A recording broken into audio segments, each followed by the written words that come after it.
We killed them all when we came here. The people came and burned their land, the forests where they used to feed.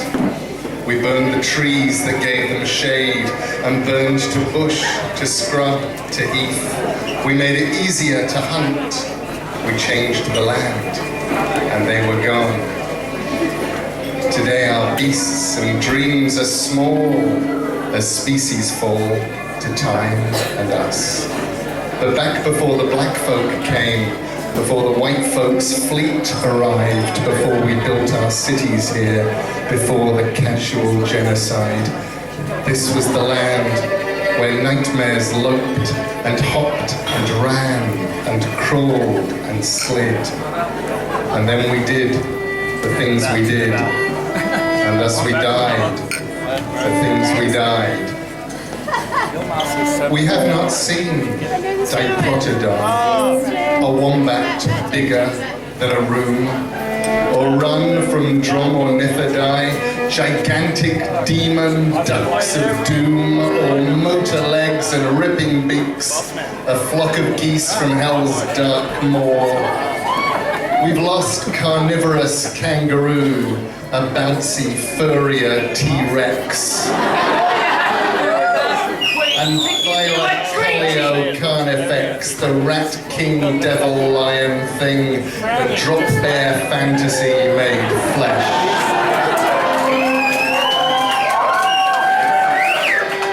Quincana, the land crocodile, 5 meters long and fast as fright.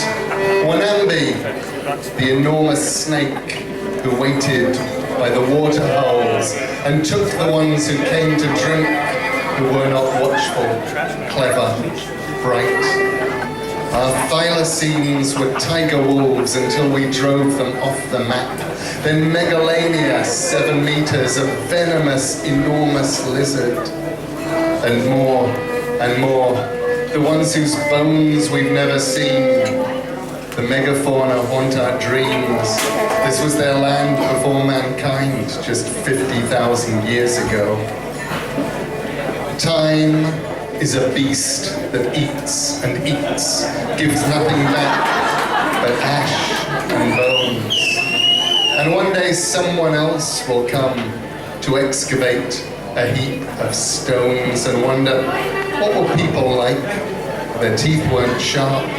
Their feet were slow. They walked Australia long ago before time took them into tails. We're transients. The land remains until its outlines wash away, while night falls down like drop bears don't to swallow up Australia Day.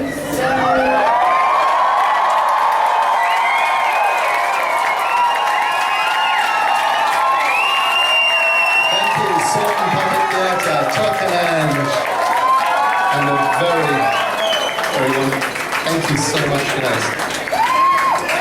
And we are now starting to head into the countdown. So the next thing, we're not quite there yet. So I'm going to read a piece that I wrote a few years ago about drinking. Because I figure, oh come on, evil little iPad. Tap, tap, tap, tap, tap.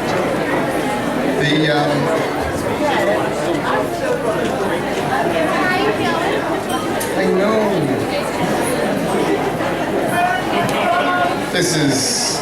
It's not even my iPad, it's Amanda's. I'm not allowed to grumble.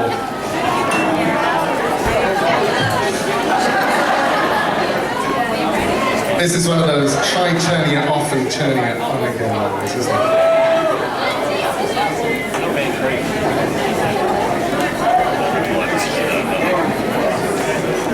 You know, what was magic was when you shouted that, it suddenly worked.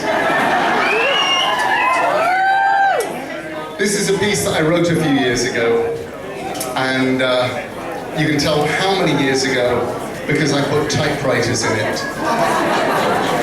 And for those of you who weren't born when this stuff existed, I also mentioned Tipp-Ex, which was the liquid paper that you used to put on pages that you type stuff on. And it's called Being an Experiment Upon Strictly Scientific Lines by Neil Gaiman, assisted by Unwins Limited, wine merchants of Uckfield. It struck me last night, after a couple of drinks, that I'd never heard of anyone experimentally testing the precise effects alcohol has on a creative writer. I have in front of me a large bottle of scotch, a small bucket of ice, and a number of glasses. Also a typewriter and some paper. All this in the spirit of purist scientific inquiry. My plan is this. I will drink whilst writing. Thus we will discover whether, for example, alcohol really does enhance one's creativity, or whether, as some have claimed with, I suspect, scant evidence, it causes a writer to become maudlin, aggressive, rambling, and to lose his or her sense of modesty, decency, and restraint. Quiet, please. I'm about to pour and consume my first drink. Drink number 1. There, somebody really should give me a drink. Thank you.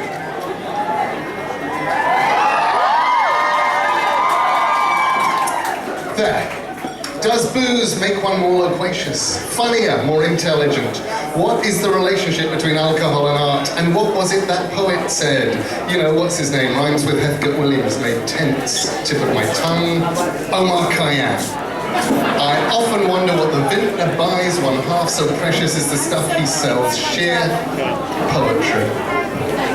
Excuse me. Drink number 2.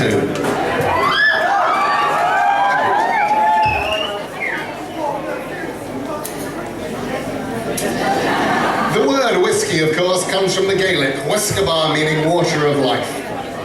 I wonder how many great works of literature have been created due to alcohol. I wonder how many great works of literature have been held up due to people having put their Tipp-Ex down and not being able to find it for 10 minutes until eventually it turned up right in front of them all the time. I wonder why my glass is empty. Excuse me. Drink now.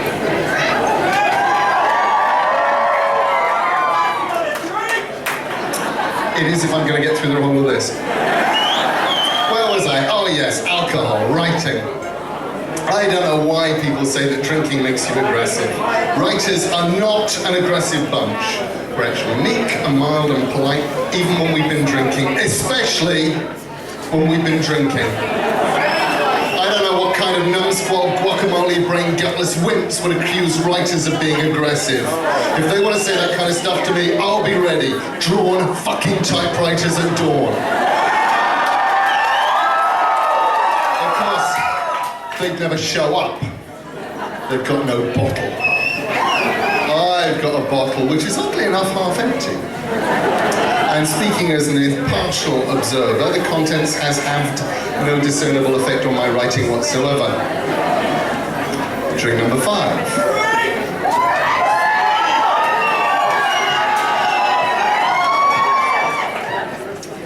Many writers, such as for example myself, have the TV on while working because it is an educational instrument of great worth. You can learn a lot from the television. Omar Khayyam was on the other day. No, hold on, it was the other one. Heathcliff Williams. Anyway, he was on TV going on about big great buggers, long noses, flappy ears, not hippos, the other ones. Elephants. Anyway, he was saying that the average ejaculate of an elephant would feed an anthill for a year. Which is impressive, I suppose, but I keep feeling sorry for the ants. I mean, just think about it. I mean, somewhere around March, some little ant is gonna say, oh no, not elephant spunk again. Eat your ejaculate, dear. Furnished by pulsing elephant testicles, that was, full of vitamins and protein. But we've been eating it since January. I'm sick of it. Can't we go and chomp leaves or milk one of those little sticky buggers, climb all over your roses, you know, things, what's it, aphids? And the other one says, I'll have you know there's ants in hills not far from here that'd be very grateful for a nice plate of elephant cum. Poor little, what's names? Ants. I'll drink to them.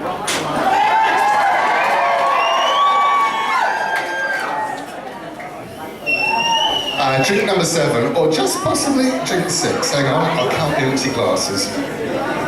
Right, drink 5. Said it was drink 5. Right. It's funny because I've noticed, along with many other great writers like Omar Williams and Hefker Kayam and people, how one's powers of inspiration start increasing practically exponentially under the influence. I just had this great idea for a novel. No, it's a wonderful idea. Listen, this bloke, right, some bloke, just like this guy sort of bloke, you meet in a pub, good bloke, always stands this round. Anyway, he meets this woman, and...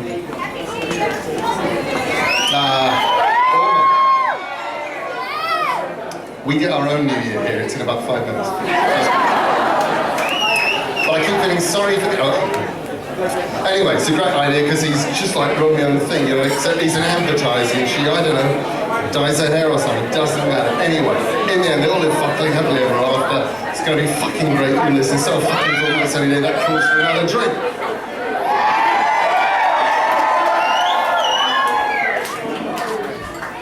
What was I? Effect of drinking on literary creativity. That's what. It's terrific. Feel so bloody creative. Feel absolutely creative. Actually feel a bit sick. Excuse me. Gotta excuse myself. Back in a minute. Oh God.